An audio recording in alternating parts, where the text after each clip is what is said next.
quero pedir aqui a parte do staff, porque saiu aqui, ó. Para poder vir aqui, para poder... Ah, está passando ali. Tá ok. É porque saiu aqui. Aí, o que acontece?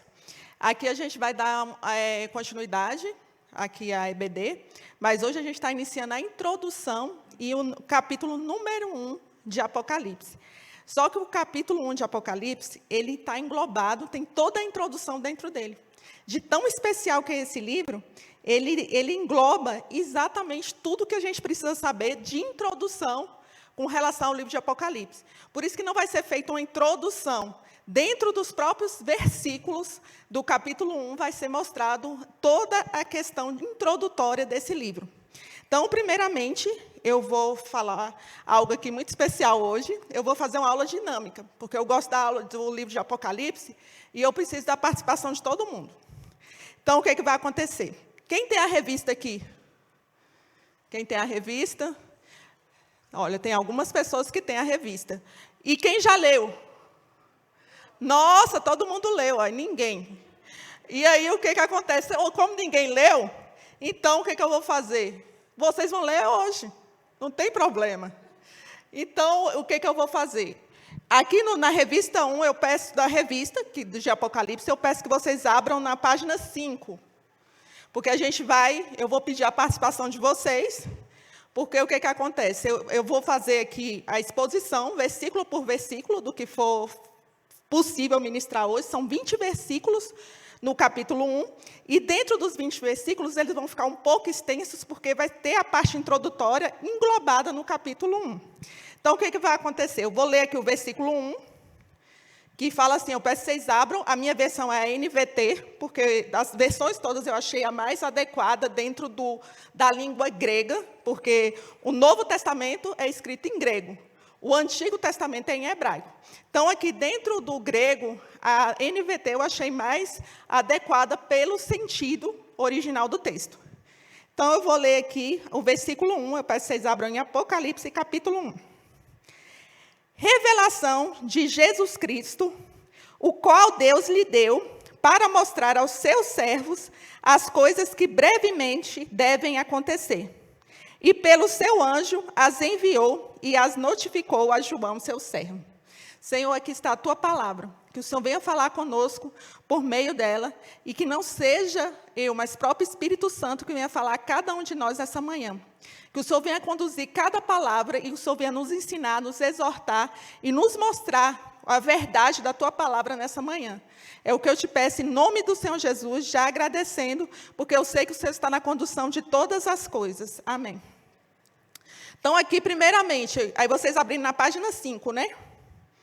Está aqui, revelação de Jesus Cristo, a qual Deus lhe deu. Então, a revelação, tem duas interpretações aqui, para a revelação de Jesus Cristo. Mas, primeiramente, a gente tem que saber o que significa Apocalipse. Porque muitas pessoas não sabem. Muita gente acha que Apocalipse significa o seguinte, olha, o Apocalipse é o fim do mundo. Vai acontecer, quando está acontecendo alguma catástrofe, algum desastre, algum caos, está acontecendo um Apocalipse. É isso que as pessoas entendem de Apocalipse. Mas não quer dizer isso. Quem tem a revista aí, por favor? Quer ver? Eu vou descer.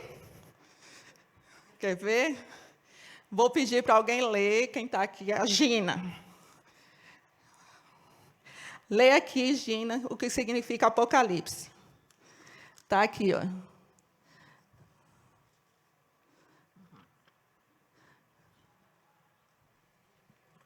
A palavra Apocalipse significa desvendamento, revelação.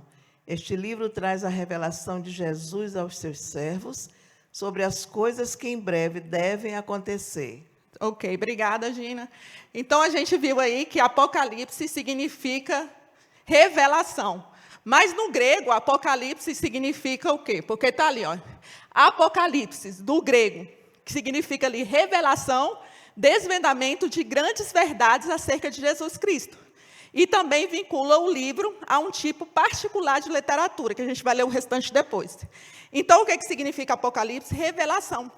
Mas, do grego original mesmo, apo significa ao longe, para longe de, significa apo.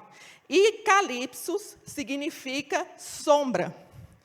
Então, a gente vê eucalipto significa boa sombra. E apocalipse significa para longe da sombra. Então, para longe da sombra significa exatamente isso. Revelação, desvendamento. Então, o livro de Apocalipse significa exatamente o oposto do que as pessoas pensam. Que é algo que está oculto, que é algo que deve ser desvendado, que ninguém vai descobrir o que é. Não, mas Apocalipse significa exatamente desvendamento, revelação, para longe da sombra. Então, peço que passa aí o que acontece? Ali no final está dizendo assim, e ele é de uma literatura apocalíptica. Porque 200 anos, obrigada, Danilo, 200 anos antes de Cristo e 200 anos depois de Cristo, tinha uma literatura chamada Apocalipse. Que essa literatura, ela era considerada uma literatura que ela trazia umas imagens, se era no caso de algumas questões assim, de imagens de quadros, de filmes, eles traziam algumas coisas assim, bem perturbadoras. Mas, se fosse a literatura apocalíptica, diferente da literatura do Antigo Testamento profético, porque Apocalipse é um livro profético, essa literatura do Antigo Testamento dizia assim, quando Deus falava com os profetas, assim diz o Senhor. Nessa literatura que a gente vê no Antigo Testamento dos profetas. Já no Novo Testamento, quando é trazido as profecias, e principalmente na literatura apocalíptica, vem assim a informação, vem e ouve. Venha e ouve. Então, é totalmente diferente, porque os profetas, as profecias eram locais, e geralmente eram algo que ia acontecer nesse momento ou posteriormente, num momento bem próximo. Já a literatura apocalíptica é a médio e longo prazo, com pouquíssimas coisas a curto prazo. Então, aqui, vou colocar ali. Não está aí. Está aí? Foi ali, né? Aqui, olha, na revista, aqui na página inicial da revista, está ali falando que o versículo-chave é o versículo 8. Eu vou tentar chegar nesse versículo hoje. Mas ali tem falando, eu sou o alfa e o ômega, diz o Senhor Deus, eu sou aquele que é, que era, e o que ainda virá, o Todo-Poderoso. Então, esse versículo vai ser explicado posteriormente, mas ele é o versículo-chave que está na revista. Aí, os objetivos do estudo. Primeiramente, os objetivos do estudo, tem aqui, ó, é saber entender o que significa a palavra Apocalipse, que a gente acabou de ver. Conhecer, a gente vai ver durante a leitura o autor, a data, o local em que o livro foi escrito, refletir se está preparado para a segunda vinda de Cristo. Inclusive, tem ministrações na igreja sobre a segunda vinda de Cristo. Está no canal Filadélfia, inclusive em 2 Pedro, capítulo 3, segunda vinda de Cristo. Aí tem também desejar estudar o livro de Apocalipse e receber a bênção destinada por Deus àqueles que o estudam. Porque tem várias bênçãos para aqueles que estudam e guardam. A gente vai ver durante os versículos aqui. Visualizar a majestade e glória do Senhor Jesus Cristo, humilhar-se diante da santidade, poder e adorar a Ele. Porque o livro de Apocalipse serve para exatamente conhecer a Jesus Cristo e adorá-lo e humilhar-se diante dele. Então, aqui a gente vai continuar no versículo seguinte, mas primeiro ali eu vou fazer ali o esboço de como funciona o capítulo 1. Porque o capítulo 1, ele serve de introdução para todo o livro de Apocalipse, que tem 22 capítulos, 404 versículos, sendo que 278 versículos trata do Antigo Testamento, embora não específico. Mas esses 278 versículos do Antigo Testamento constam no livro de Apocalipse. Então, ali primeiro a gente vai ver a introdução, no capítulo 1, dos versículos de 1 a 3, aí tem um prólogo, que é o início, também lá de 1 a 3. Depois vem a saudação às 7 igrejas, no capítulo 1, dos versículos de 4 a 8. A saudação, que está nos versículos 4 a 6. Profecias, que estão no versículo de 7 a 8. Aí depois a gente vai ver, provavelmente no próximo domingo, uma visão de Cristo glorificado como Filho do homem, como sumo sacerdote, que estão lá nos versículos de 9 a 19. E nos versículos de 9 a 11 tem um local, a aparição, que é a primeira visão de João, nos versículos de 12 a 16, e uma mensagem para a igreja nos versículos de 17 a 20. Agora vamos ver aqui o versículo 1, que a gente acabou de ler, que é a revelação que a gente descobriu que Apocalipse, essa primeira palavra significa exatamente Apocalipse, revelação de Jesus Cristo. Então, aqui tem duas interpretações com relação a essa informação. Então, primeiramente, a gente vai ver ali com relação ao que está oculto. Ali não está dando para ver, mas está em Lucas 12:2, que está assim, no Lucas 12:2. Mas não há nada encoberto que não haja de ser descoberto, nem oculto que não haja de ser sabido. Então, não há nada em oculto que não vai ser descoberto. Inclusive, essas duas palavras aqui, no livro de Lucas, capítulo 12, versículo 2, encoberto, chama-se sicaliptos, que é encoberto no grego, e oculto é exatamente, descoberto é Apocalipse, e encoberto é sicalipsos, no grego. Então, aqui fala que nada vai ficar em oculto que não seja descoberto por Deus. E para ser revelado para aqueles que buscam, que a gente vai ver aqui posteriormente. Em Mateus, capítulo 24, versículo 36, tem dizendo assim: mas naquele dia e hora ninguém sabe, nem os anjos do céu, mas unicamente meu Pai, unicamente meu Pai. Está lá em Mateus 24, 36. Então, muita gente fica fazendo teoria de que dia Jesus vai voltar. Tem muita gente que você vai vendo aí no YouTube, tem muita coisa.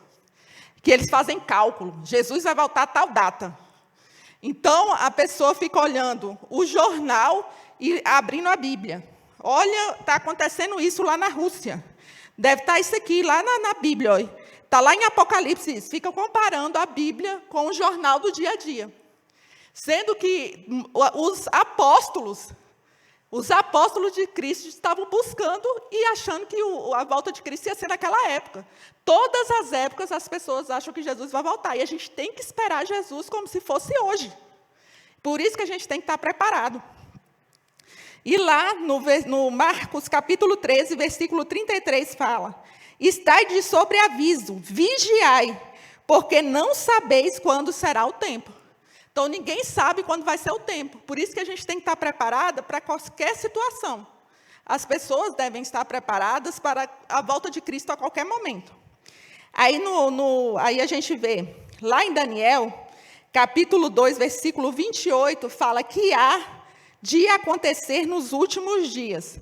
Então, quando Daniel recebeu a profecia, foi dito assim: olha, isso aqui você veda, porque só vai acontecer, essas coisas só vão acontecer nos últimos dias.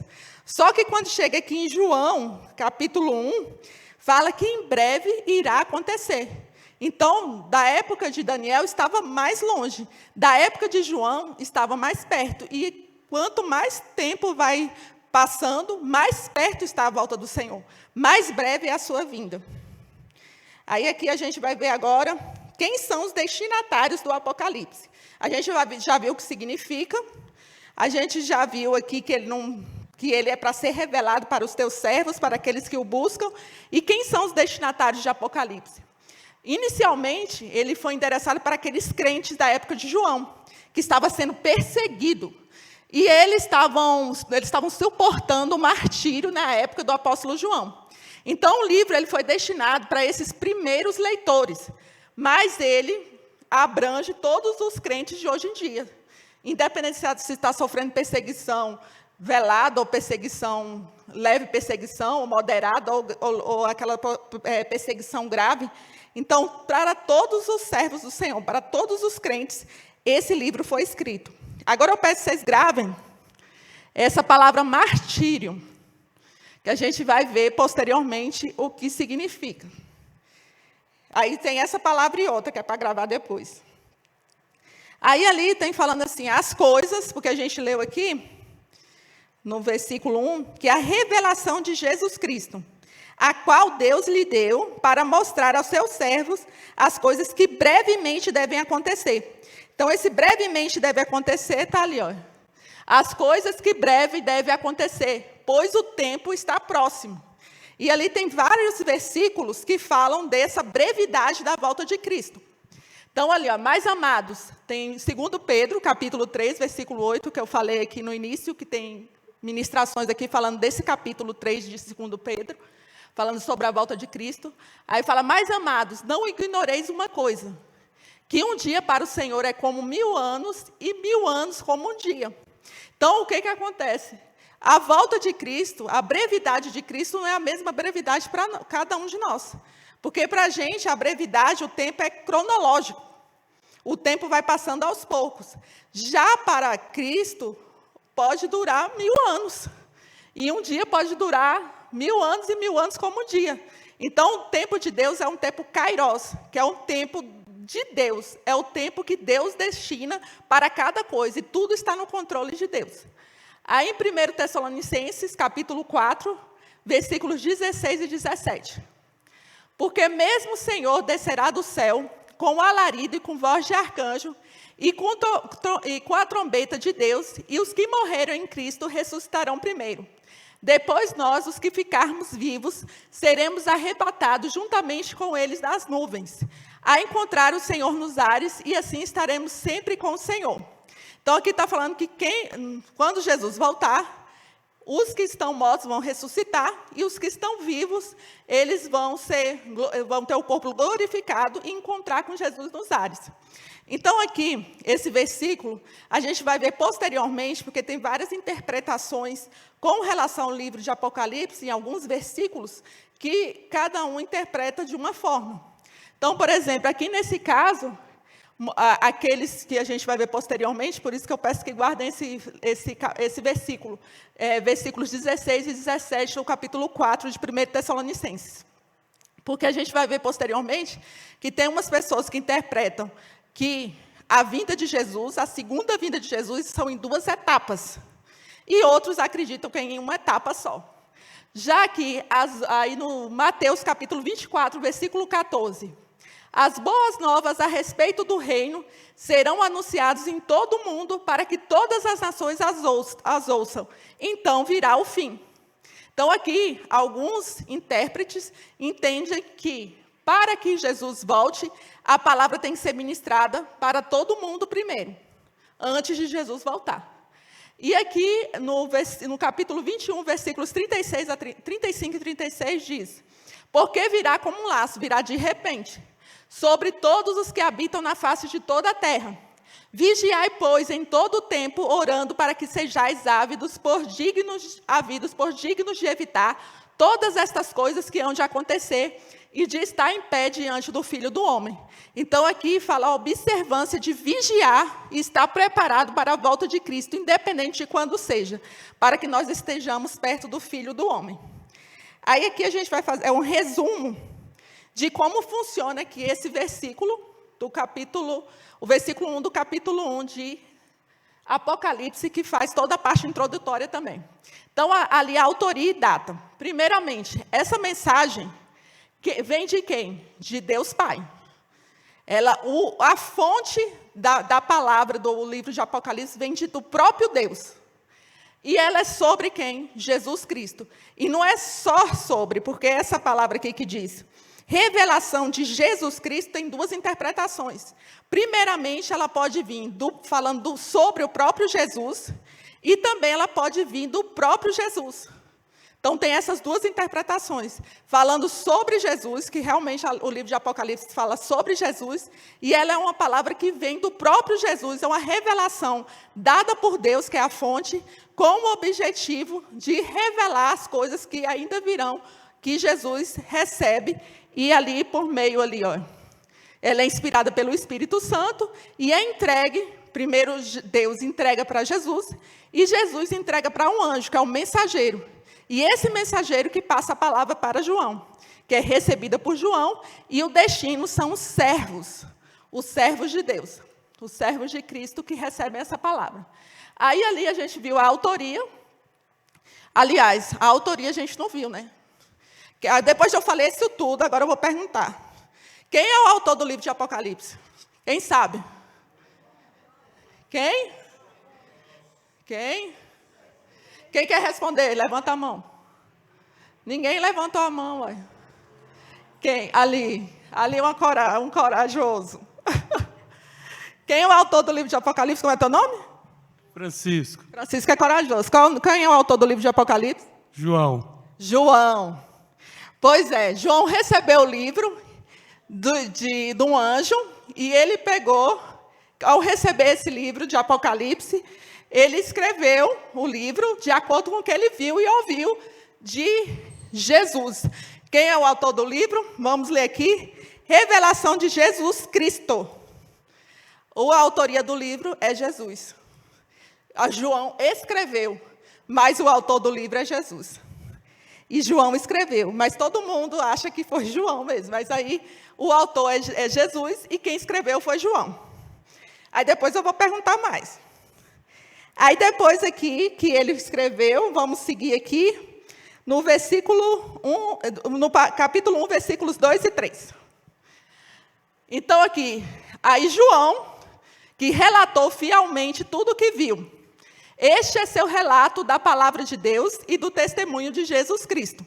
Então, vou parar aqui nesse versículo. Essa palavra de Deus e testemunho de Jesus Cristo, alguns interpretam que a palavra de Deus é o Antigo Testamento e o testemunho de Jesus Cristo é o Novo Testamento. Lembra que eu falei para guardar a palavra mártire?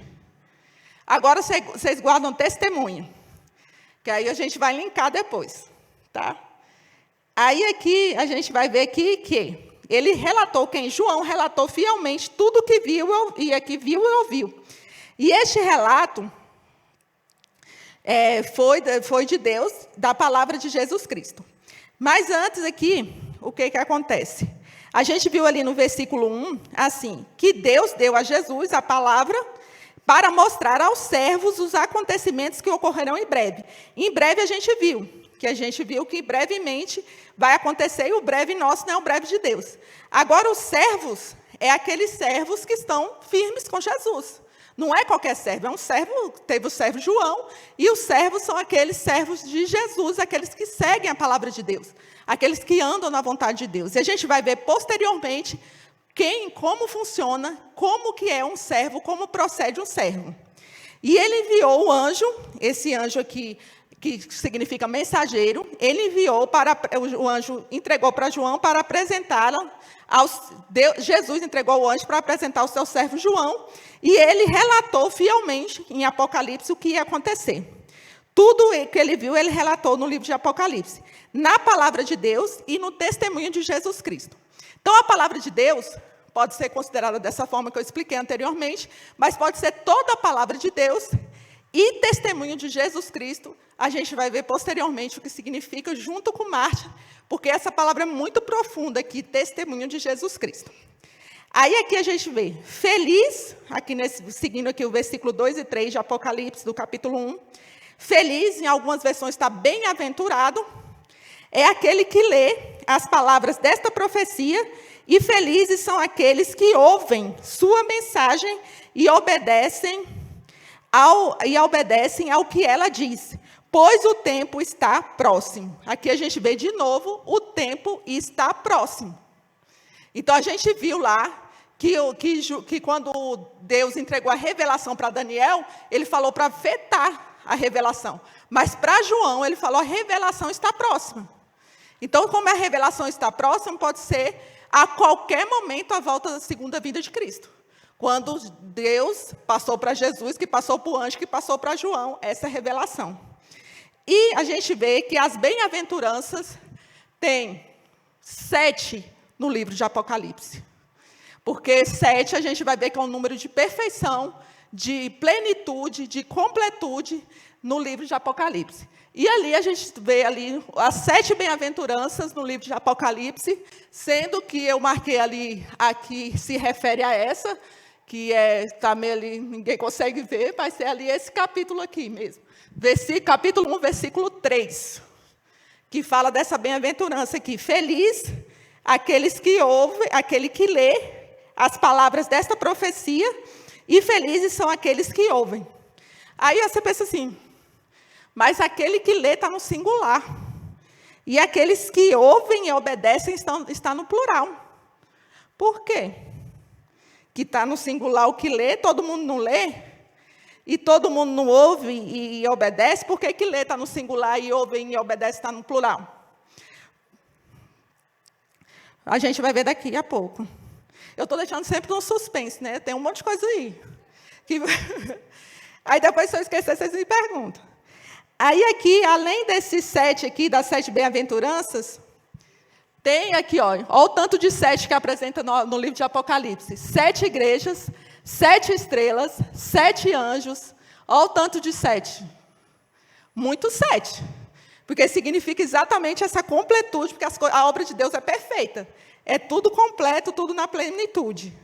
Essa eu não vou demorar muito de responder, não. Vou responder agora. Por que ler está no singular? Aqui, ó. Porque a leitura é pública.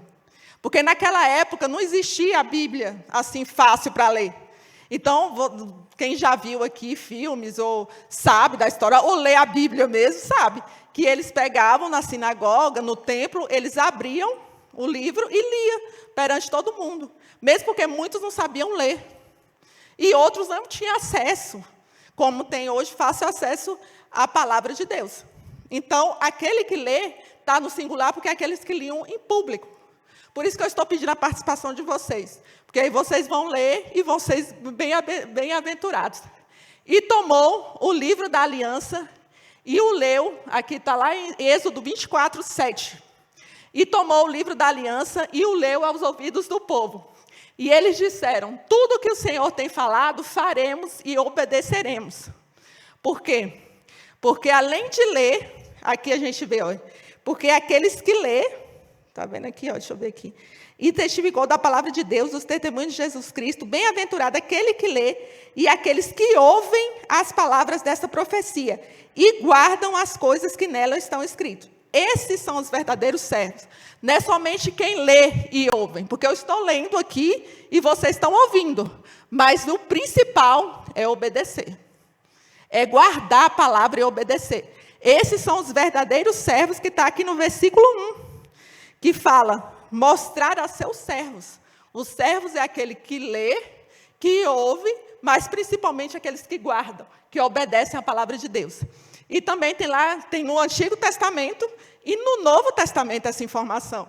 Aqui em Lucas, capítulo 11, versículo 28, diz, bem-aventurados são os que ouvem a palavra de Deus e aguardam.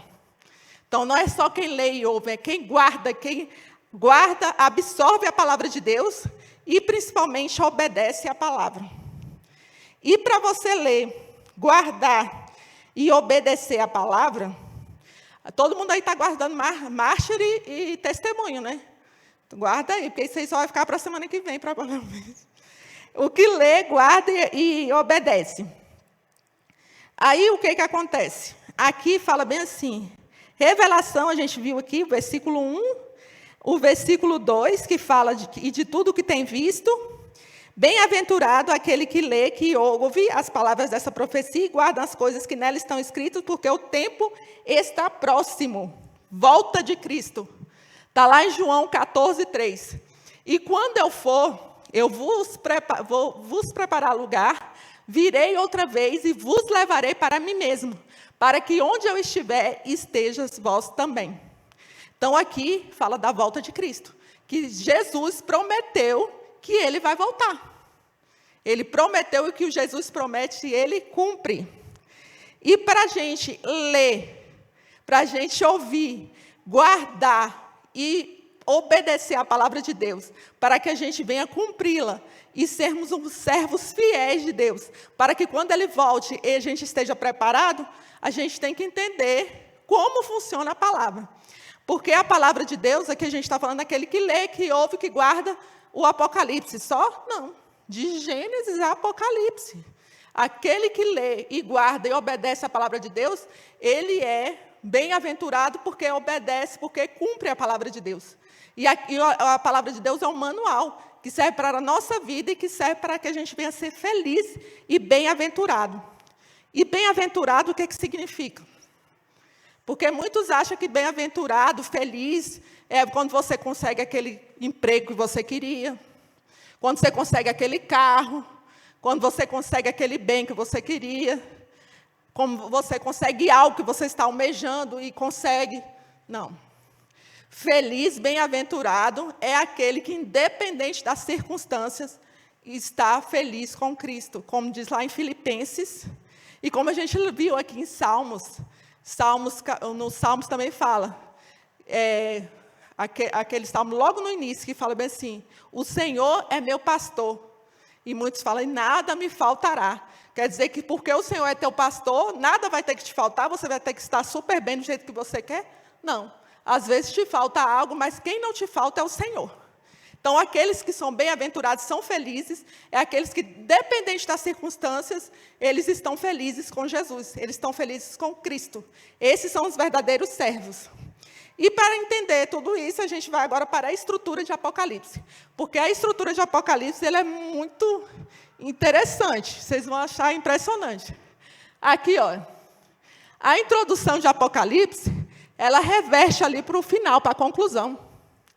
Ali, ó, para a conclusão. Ali esses coloridos, vai ali, ó. Se você abrir Apocalipse 1, versículo de 1 a 9, corresponde ali a Apocalipse de 22, de 6 a 21. Então, ali toda a interlineação da estrutura de Apocalipse, porque Deus é perfeito. Deus ele faz tudo de forma estruturada, tudo de Deus, e ele é perfeito e nada fica de qualquer forma. Aqui, ó, introdução e conclusão, para dar um exemplo. Ali no versículo 2 do capítulo 1 fala testemunho de Jesus. Já no versículo 16 do capítulo 22 fala Jesus para vos testificar. Testemunho e testificar. Ali no Apocalipse 1:3 fala, olha, bem-aventurado aquele que lê.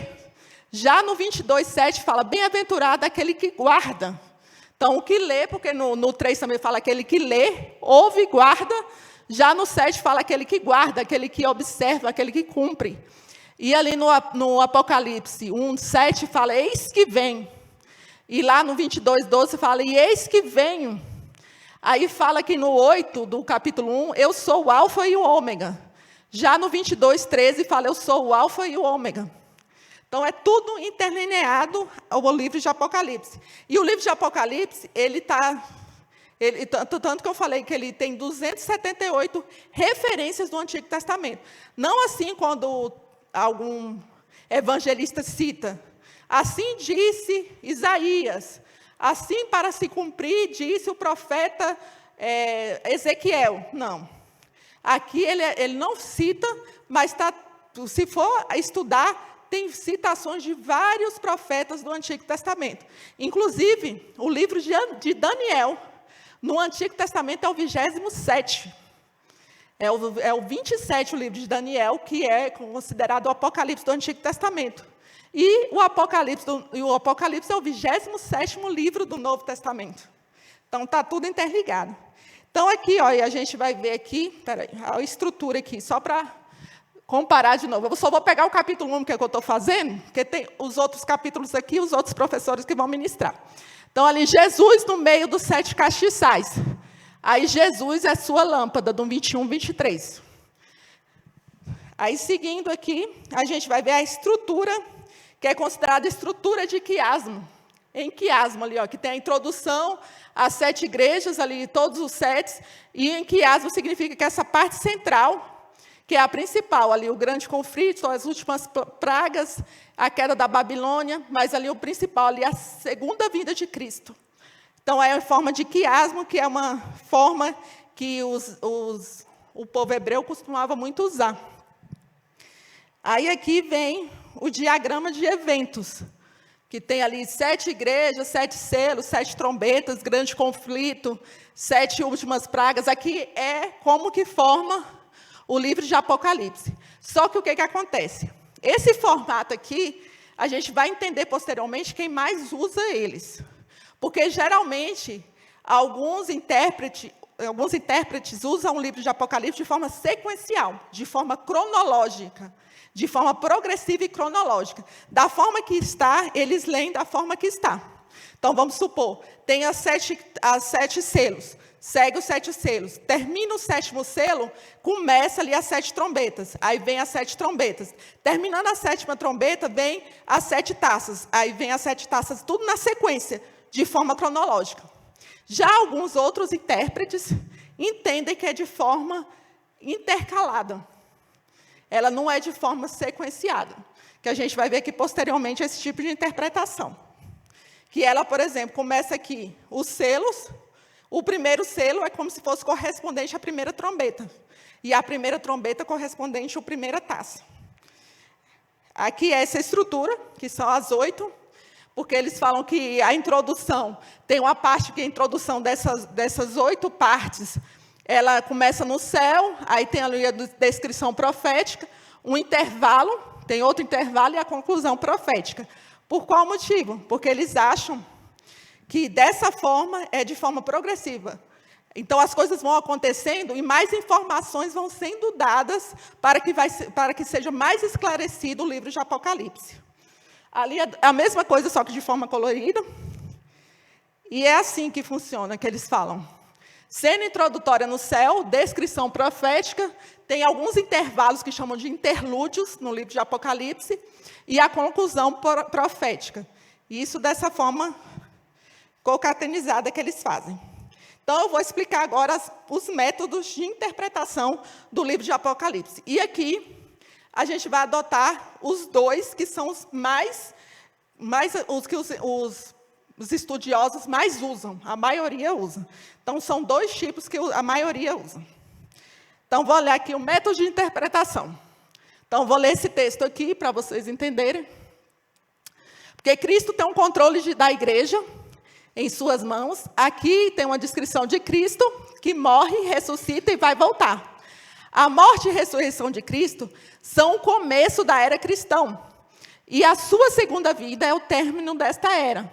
Nesta sessão, um mero anúncio da segunda vinda para o juízo. Então, aqui mostra que da primeira vinda de Cristo até a segunda vinda de Cristo tem muitos acontecimentos, que estão aqui no livro de Apocalipse e que tem algumas interpretações.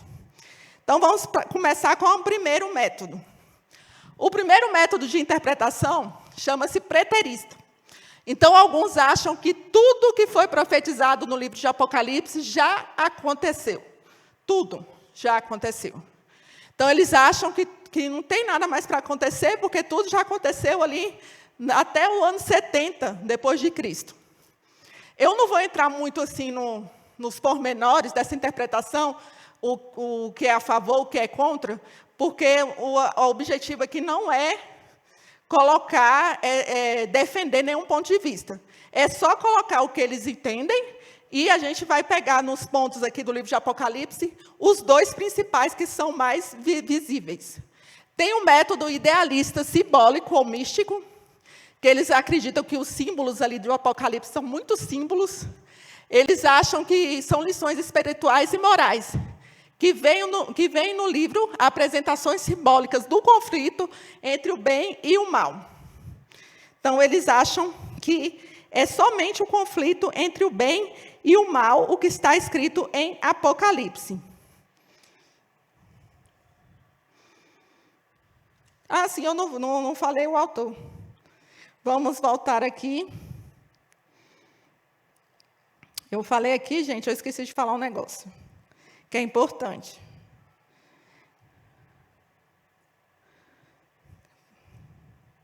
Eu peço que vocês abram a revista na página 5, por favor.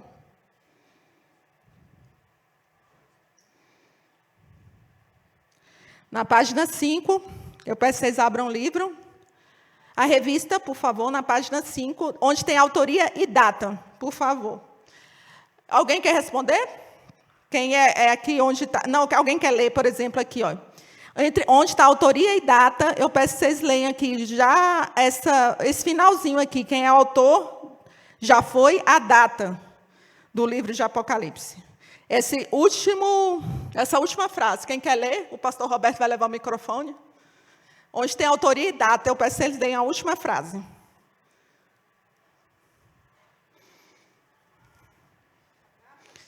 Onde tem a data, mais comumente aceita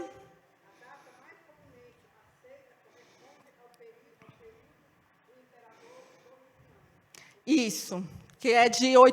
Qual é a data? Qual o período? Sim. Aqui a tradição acha que o Apocalipse, a maioria acha que foi escrito, alguns acham que foi por Nero, mas a maioria acha que foi Domiciano, que era o imperador nessa época em Roma, de 81 a 96 depois de Cristo. Por que acham que foi ele? Não só por conta do período, mas porque o Domiciano era considerado segundo Nero. Ele se intitulou Deus, e ele queria que todos o adorassem. Então, o que ele fazia? Se quem não o adorasse, como os cristãos da época, os crentes não o adoravam, ele levava para uma prisão penal, e essa prisão era considerada prisão política. Por isso que ele é considerado, na época, um imperador que exilou João, que a gente vai ver posteriormente, onde ele ficou exilado, que ele teve essas visões, para depois escrever o livro de Apocalipse. Agora a gente vai continuar com as interpretações. A gente já viu até idealista. Agora a gente vai ver aqui o método histórico, que esses dois últimos são os dois que a gente vai usar aqui no livro de Apocalipse. Que é o histórico, que vê a profecia da história do reino de Deus, desde o primeiro advento de Cristo até o segundo. Então, eles veem como a segunda vinda de Cristo, tudo que está acontecendo no livro de Apocalipse é entre o primeiro e o segundo advento de Cristo.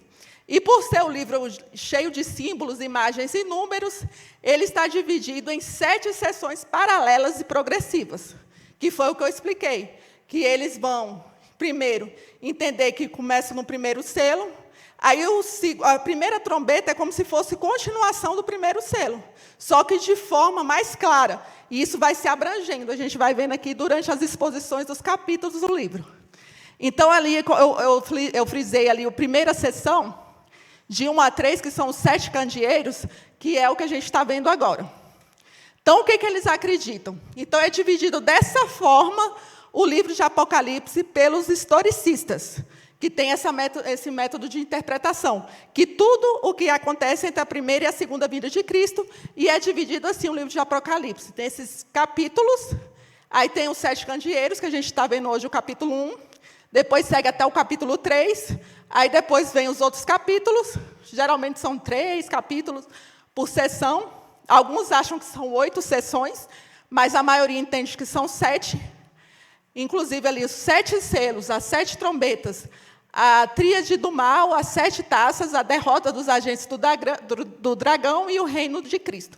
Então, eles interpretam dessa forma, de forma paralela e progressiva. E como que eles entendem? A gente viu lá anterior, eu vou mostrar aqui o slide anterior, que fala da questão da vinda, que ele fala aqui, mas ninguém sabe o dia nem a hora, nem os anjos do céu, mas unicamente meu Pai. Então, eles falam o seguinte, que ninguém sabe o dia nem a hora que Jesus vai voltar. Então, entre a primeira e a segunda vinda de Cristo pode acontecer tudo. Mas, na realidade, é esse aqui. Porque eles acham que um dia para o Senhor é como 1000 anos e 1000 anos é como um dia. Então, eles não interpretam da forma que muitos interpretam que 1000 anos é de forma literal.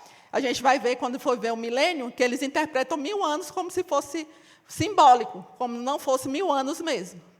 E ali eles acham que o arrebatamento vai ser uma única vez, junto com a segunda vinda.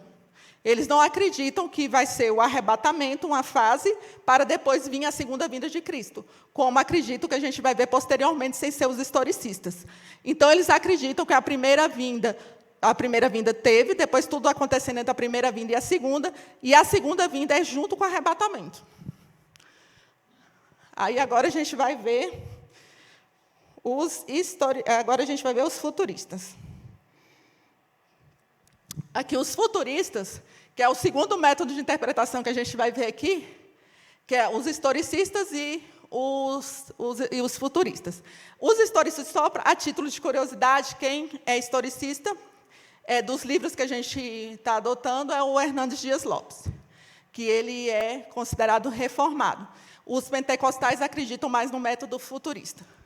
Aqui, o intérprete Os futuristas interpretam o livro, em grande parte, como uma profecia de acontecimentos futuros, colocada em termos simbólicos, que levam ao fim o mundo e o acompanham. E divide a Bíblia em 7 dispensações, a Bíblia toda, não é só o Apocalipse, não. Eles dividem a Bíblia toda em 7 dispensações e registram que os fatos é em ordem cronológica, como eu disse. Primeiro vem os selos, depois as trombetas e depois as taças, tudo em sequência, de forma linear. E essa visão dispensacionalista, eles dividem assim a Bíblia. Então, da inocência até a queda, a consciência até o dilúvio, o governo humano até Abraão, a promessa até Moisés, a lei até o Calvário, a graça até a grande tribulação, que é a graça que a gente está agora, né? O tempo da igreja até a grande tribulação, e o reino até o fim do milênio. Então, o que eles acreditam aqui? Está na Bíblia. Aqui, 1 Tessalonicenses, capítulo 4, versículo 16 a 17. Que aqui, nesse momento aqui, que todos morreram em Cristo e ressuscitarão primeiro os que morreram, e os que ficarmos vivos seremos todos levados na nuvem. Os que estão vivos serão glorificados e os que estão mortos serão ressuscitados. Então, todos serão levados na nuvem. E isso é dividido em 2 fases. Então, a primeira fase é o arrebatamento, que eles falam que é um arrebatamento secreto, alguns não concordam muito sendo secreto, mas a maioria fala que é secreto. Então, o arrebatamento secreto, e depois vem a volta do Senhor Jesus na segunda vinda. Então, essa é a interpretação dos futuristas. Aqui, olha, tem uma imagem. Aqui em cima, representa o entendimento dos historicistas. E aqui, o entendimento dos futuristas. Tanto que aqui, no entendimento dos historicistas, a segunda vinda de Cristo vem ali, depois da tribulação, lá em cima.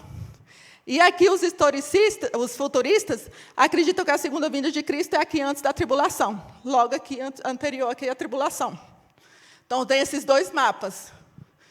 Então, aqui, e eles interpretam o milênio também de forma diferente. Agora, a gente vai ver o entendimento deles do milênio. Os pós-milenistas, que são geralmente, eles são...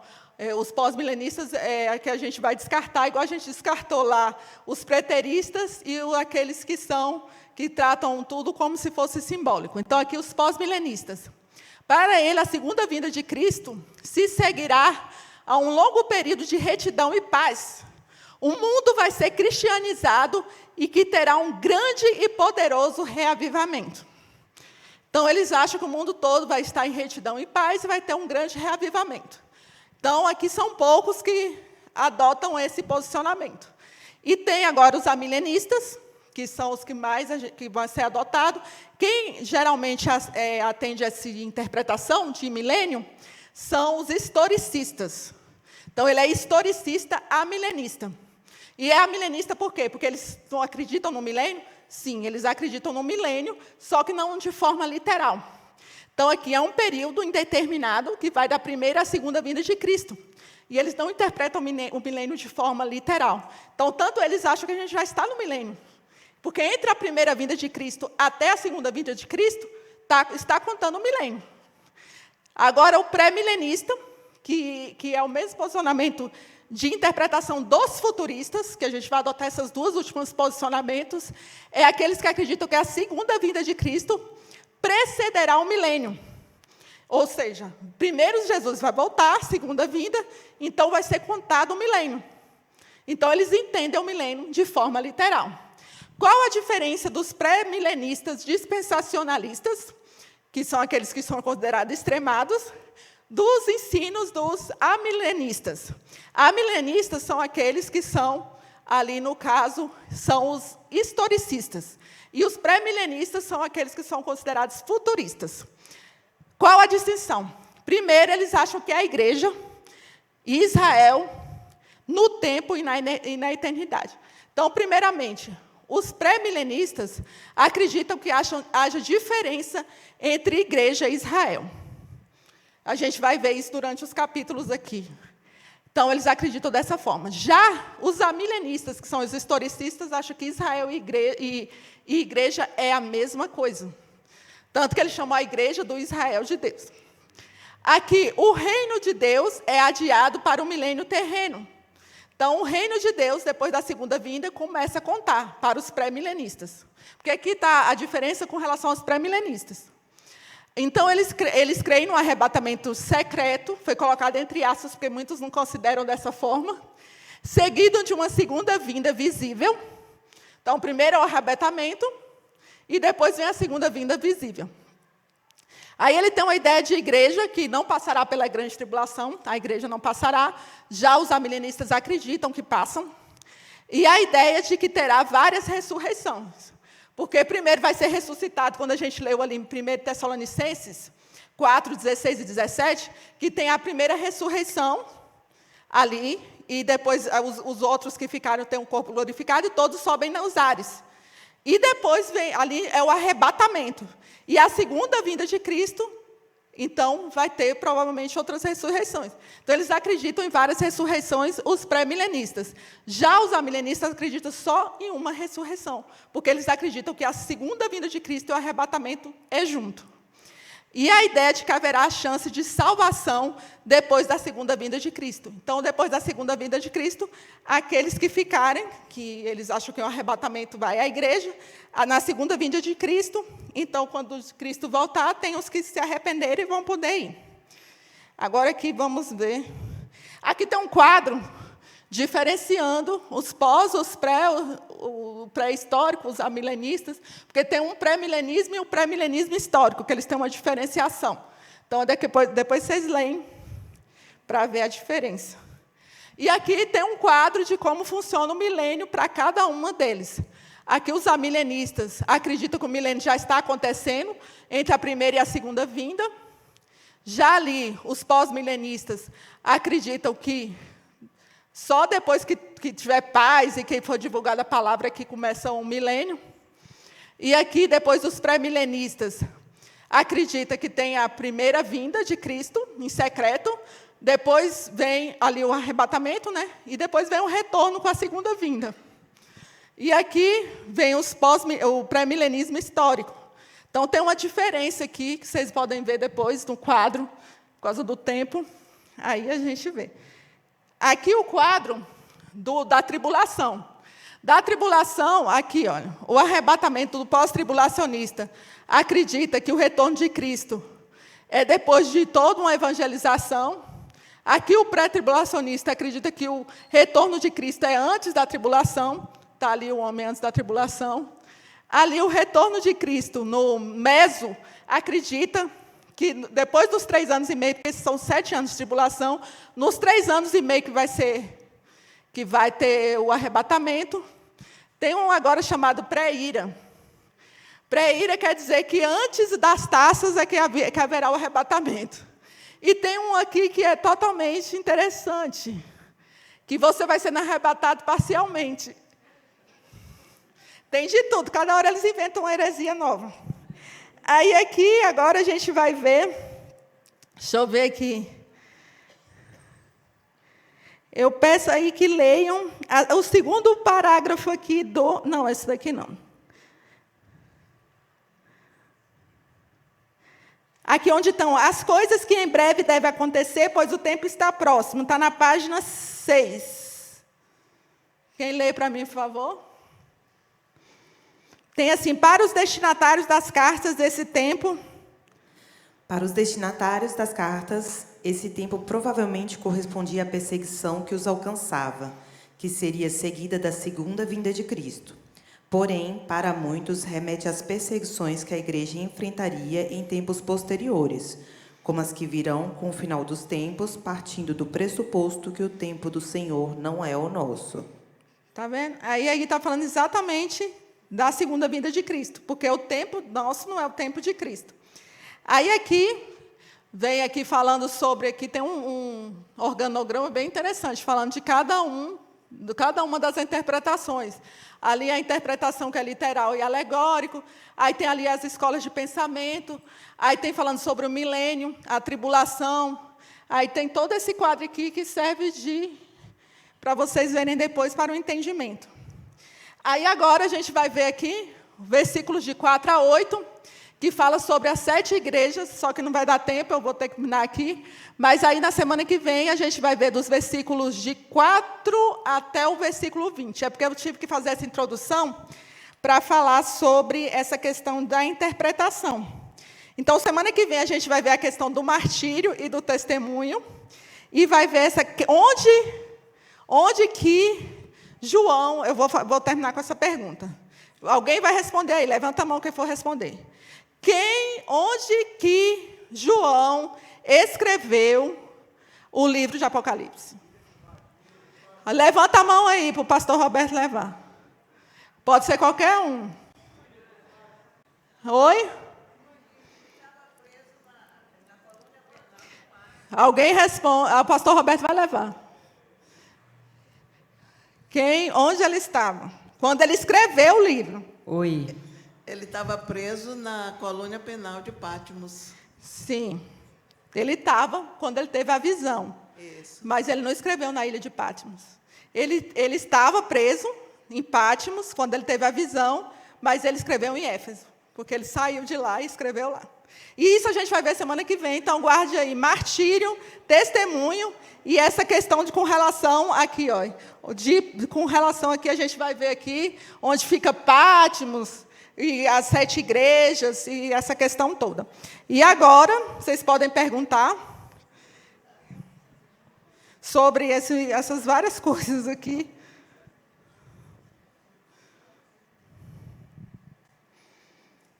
Alguém tem perguntas, irmãos? Levanta a mão e eu vou com o microfone até você, para você fazer sua pergunta. Se tiver, é só levantar a mão.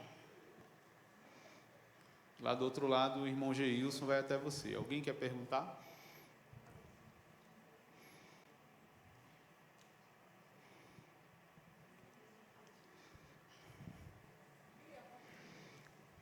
Bom dia. Bom dia. Estou aqui. Oi. Meu nome é Carlos. Eu tenho uma frase na minha cabeça que diz assim: onde estiverem 2 ou 3 escatólogos, aí a discussão. Com certeza. Por isso que eu não vou nem discutir. Eu fiquei 2 anos e meio conversando todos os domingos em outra igreja que eu frequentava com um irmão que é escatólogo. E assim, é um assunto muito interessante, uma aula muito importante, e aumentou a minha fé, né? No início parece que é um choque, né? Pré, pós, mid, pré-ira, e uma coisa que me chamou a atenção muito, que eu queria só ouvir a sua opinião. O Apocalipse, ele tem muitas mensagens simbólicas, né? E como interpretá-las de forma literal? É quase impossível em alguns pontos, né? Mas nós não podemos interpretar Apocalipse sozinho, sem olhar para as profecias de Daniel, sem olhar para Mateus 24, Tessalonicenses, né? Então, eu creio que todos que iremos estudar Apocalipse juntos, teremos que repaginar o nosso conhecimento da Bíblia, né? Por que Jeremias falou na nova aliança? É a nova aliança que no cenáculo Jesus falou, esse é o sangue da nova aliança, né? Né, quando que ela vai se completar, né? Que ela já é consumada, né? Mas ela continua fazendo efeitos dentro da grande tribulação, em que eu creio que as pessoas vão poder se converter. São tantas discussões, né? Mas acho que obriga a gente a estudar a Bíblia toda, né? É só um comentário de algo que eu gravei durante 2 anos e meio de conversa. Muito prazer e muito obrigado pela aula. Prazer, Carlos. Realmente, para estudar Apocalipse, você tem que saber de Gênesis a Apocalipse. Você não basta só saber o livro de Apocalipse, o livro de Daniel ou os outros profetas que têm profecias ligadas ao fim dos tempos. Você estuda todo o livro, toda a Bíblia, porque de Gênesis a Apocalipse tem coisas que a gente vai ver, inclusive na próxima aula, dia 8, muita coisa que tem no Antigo Testamento. Tanto que no livro de Apocalipse tem 404 versículos, sendo que 278 correspondem ao Antigo Testamento, e várias passagens do Antigo Testamento. Não é só de Daniel ou de outros profetas que são considerados profetas escatológicos ou profetas dos fins dos tempos, como, por exemplo, Isaías, Zacarias, Ezequiel e outros. Mais alguma? Isabelita, professora, qual dessas teorias a gente tende mais, você tende mais a interpretar, que dessas interpretações aí, porque são tantas e parecem tão distintas? O que é que a gente deve acreditar e estudar mais? Eu estou começando a estudar agora, e por onde eu começo? Olha, a gente vai... Como é teu nome? Isabelita. Ah, Isabelita, doutora. Aí é o seguinte, Isabelita, que aqui, o que a gente está propondo a fazer aqui na Escola Bíblica Dominical? Foi orientado que aqui no caso da introdução, que vai continuar a introdução semana que vem também, porque dentro do livro de Apocalipse é feita toda a introdução. Tanto que não foi feita uma introdução geral, porque dentro do próprio capítulo 1 é feita a introdução. Então, aqui, o que foi proposto? Que a gente fosse colocar, dentro dos versículos que tivesse essa polêmica, os dois principais. E quais são os dois principais? Da metodologia aqui, olha, eu vou te falar aqui da metodologia que a gente viu, que é essas daqui, que é a futurista, que a gente vai pegar aqui, olha, no caso do milênio, a gente vai verificar o posicionamento dos amilenistas e dos pré-milenistas. Os amilenistas, a maioria deles, que eu não vou falar que são todos, mas a maioria dos amilenistas, eles são historicistas, que é essa vertente aqui, ó, que é esse histórico. Então, o historicista, eles acreditam que ali entre a primeira vinda de Cristo e a segunda vinda de Cristo, tudo está acontecendo. E o arrebatamento, ele vem junto com a segunda vinda de Cristo. Então, tem vários versículos que a gente vai ver esse posicionamento historicista, que eles são amilenistas. E eles dividem o livro de Apocalipse dessa forma aqui, que é em seções paralelas. Então, não posso te dizer assim o qual que a gente vai adotar. Porque, por exemplo, aqui, no futurista, eles acreditam que os acontecimentos é mais no futuro. Por quê? Porque o capítulo 1, eles acreditam que já aconteceu ali na época de João, ali na época que passou João. O 2 e o 3, que é o da igreja que a gente vai estudar, eles acreditam que estava acontecendo com a igreja, está acontecendo com a igreja até hoje. E a partir do capítulo 4 até o 22, o que eles acreditam? Eles acreditam que ainda vai acontecer. Já os amilenistas, eles não acreditam dessa forma, os amilenistas historicistas. E os futuristas pré-milenistas já acreditam que é sequencial, que é em sequência, tudo vai acontecendo de forma sequencial. E eles não, eles acreditam que é de forma assim, paralela. Então, a gente vai pegar esses dois posicionamentos, e eu peço você ler a revista. Você tem a revista? Então, você lê a revista, que ela está bem didática, para você entender, porque ele não coloca nenhum posicionamento, mas você vai se aprofundar aqui mais na Escola Bíblica Dominical. E qualquer dúvida, você pode perguntar. Mas a gente vai adotar esses dois posicionamentos, que é historicistas, amilenistas e futuristas pré-milenistas. Tá bom? Irmãos, a Tainara falou sobre isso, e nós estamos pegando esses dois posicionamentos, porque são os posicionamentos dominantes, vamos dizer assim, mundialmente. Você tem outros posicionamentos, mas eles não têm tanta influência. A maioria dos livros bons que você vai encontrar são ou de linha reformada e batista, tradicional, que por exemplo, do Simon Kistemaker, mas você tem um livro, por exemplo, do José Severino, né? José Severino da Silva. Que é um posicionamento mais pentecostal, que é o pensamento dominante no Brasil.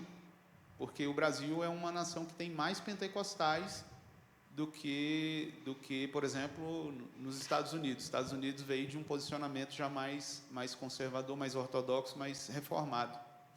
Então, a gente está utilizando esses dois, porque a gente tem aqui dentro da igreja dois posicionamentos, assim, uma igreja mesclada. Então, a gente tem o pentecostal e a gente tem o pessoal que veio de uma igreja mais reformada. Então, nós vamos estar trabalhando os dois, porque, primeiro, a gente vai, entre aspas, maneirar as perguntas, porque se você sabe o outro posicionamento, né, você tem o seu, vamos dizer que você tem o posicionamento pentecostal, mas você fala assim, mas eu ouvi fulano falar isso aqui, como a Tainara deu exemplo, eu ouvi o Hernandes Dias Lopes falando isso aqui, eu achei errado e tal. Aí você vai entender por que ele pensa assim, porque tem uma estrutura de pensamento, metodologia de interpretação e tal, e você vai saber que aquilo que aquela pessoa falou não é uma heresia. Agora, a Tainara falou de outros modelos que aparecem. Quem acompanha as redes sociais, quem acompanha o YouTube, sabe que tem gente inventando coisas sobre Apocalipse que você passa mal, irmãos, se você assistir.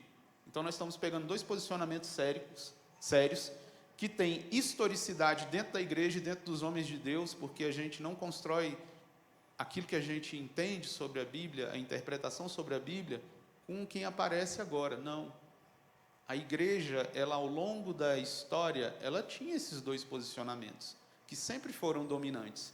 E nós, enquanto igreja, precisamos utilizar aquilo que a gente chama de analogia da fé, ou seja, existiram pessoas que conheceram mais a Bíblia do que nós, que estiveram mais próximos dos apóstolos do que nós, e que interpretaram a Bíblia de forma correta. E a gente tem que observar isso e entender que esses homens são usados por Deus para nos ajudar a conhecer melhor a palavra de Deus. Ninguém aqui tem um conhecimento supremo e precisou de pessoas que estudam mais do que a gente para a gente poder aprender, ok? Então, nós vamos utilizar esses dois posicionamentos, vai ajudar você a não ficar com dúvidas, porque provavelmente você já ouviu, você que é reformado viu um posicionamento pentecostal, e você que é pentecostal já ouviu um posicionamento reformado e vai poder entender como que funcionam os dois. Eu, particularmente, estudei em seminário ligado à Assembleia de Deus, mas eu tinha professores reformados, então eu tive a oportunidade de estudar a teologia reformada e a teologia pentecostal. Para mim foi ótimo. Maravilha, porque quando eu vejo um pentecostal e tal, eu consigo entender o que passa pela cabeça dele. E quando eu vejo um teólogo reformado falando, beleza, porque eu consigo entender o que passa pela cabeça dele. Respeitando os seus posicionamentos e não dizendo, esse cara é um herege, porque é o que a gente costuma fazer. Julgar os nossos irmãos por hereges, sendo que eles têm um posicionamento bíblico, os dois lados, diferentes interpretações, mas eles procuram se pautar pela palavra de Deus e não pelos seus próprios pensamentos, ok? Tá joia? Olha, falando aqui na biografia, para vocês verem a diferença. Aqui, olha, esses três aqui são reformados. Só tem 3, olha, dos livros que a gente conseguiu, 3, assim. E aqui, olha o tanto de pentecostal. Tem, olha, 3, 4, 5. Eu coloquei até separado. Aqui pensa de forma reformada e aqui pensa de forma pentecostal. Então, esses livros aqui que foram usados para ministrar. Mais alguma pergunta?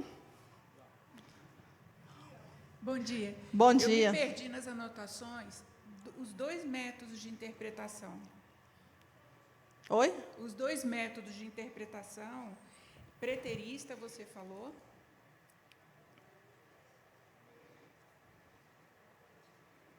Lá atrás, eu me perdi. Aí, pronto. Não, eu falo aqui para você. Na realidade, são mais de 2, tá? Aqui, olha, é preterista e idealista. Eu coloquei esses 2 aqui só a título de informação. Obrigada. Porque, por causa dos 2 por causa que esses 2 aqui, eles não são muito usados pelos estudiosos. Então, o preterista é que eles acham que tudo já aconteceu. E os idealistas simbólico ou místico, eles acham que tudo o livro de Apocalipse é feito tudo de forma espiritual, simbólica. É uma literatura é como se fosse uma briga entre o bem e o mal. Já os outros 2, que é o que a gente vai usar aqui, é um método histórico, que quem usa são aqueles que acreditam no amilenismo e acreditam no pós-tribulação, na pós-tribulacionismo. Então, o historicista, geralmente, com raríssimas exceções, acreditam no amilenismo e no pós-tribulacionismo. E aqui, o outro que a gente vai usar, que é o futurista, que o futurista, eles acreditam no pré-milenismo e no pré-tribulacionismo, que o arrebatamento vem antes da segunda vinda. Entendeu? Mais alguma dúvida, alguma pergunta? Só aqui, Tainara. Reforçando. Ah, missionária. Reforçando aqui a pergunta da Isabelita, né, que eu acredito que é uma pergunta de muitos. Diante dessa aula, diante desse livro, né, por onde começar? Eu acho que é a pergunta de muitos, né? Porque vocês perceberam que a Tainara traz muito conteúdo e é super importante a gente estar atento, porque ela tem muito conteúdo para passar, tem pouco tempo, então ela procura ser rápida, né? E isso é bom, ela tem bastante conteúdo para passar para a igreja. Então, por onde começar? Em tudo na vida se começa pela Bíblia, né? Então, a Bíblia é o início, é o começo de tudo. Então, leia a Bíblia, anote as suas dúvidas. Se possível, coloque a revistinha do lado, porque também ela vai ajudar, vai direcionar você às suas dúvidas. Nossa, a revista está falando isso. Eu li lá, deixa eu tirar minha dúvida aqui. Aí você não consegue, né? Se você não consegue, venha com coração ensinável para EBD, né? Já que aquelas questões que você leu a Bíblia, você leu a revistinha, então você está cheio de informações. E, de repente, a sua dúvida já está formada. Você já tem uma dúvida para tirar aqui na EBD. E com mais esses conteúdos que a Tainara vai estar trazendo nesses domingos, eu acredito que nós vamos estar assim, bem fundamentados, vamos adquirir muitos conhecimentos, né, sobre Apocalipse. E se prepare, igreja, porque o maná é muito bom. Eu estive em São Paulo, juntamente com Tainara, no congresso referente a Apocalipse. Lá foi bom? Foi. Mas aqui vai ser ótimo, está sendo bem melhor. Aproveitem. Obrigada, missionária. E assim, se a pessoa quiser se aprofundar mais, claro que tem que ler a Bíblia, mas tem coisas que a pessoa não vai entender, dependendo também da versão da Bíblia que a pessoa tenha. A revista está ajudando muito, porque ela está muito didática, mas tem os livros. E o mais completo que eu achei foi esse que o pastor Roberto indicou, que é esse aqui, porque a introdução dele já é enorme. Ele já tem muita coisa para informar. Então, ele, apesar de ele ter um viés mais reformado, mas ele explica bem todas as coisas. Então, o livro é muito bom. Então, obrigada a todos que fizeram pergunta. Mais alguma?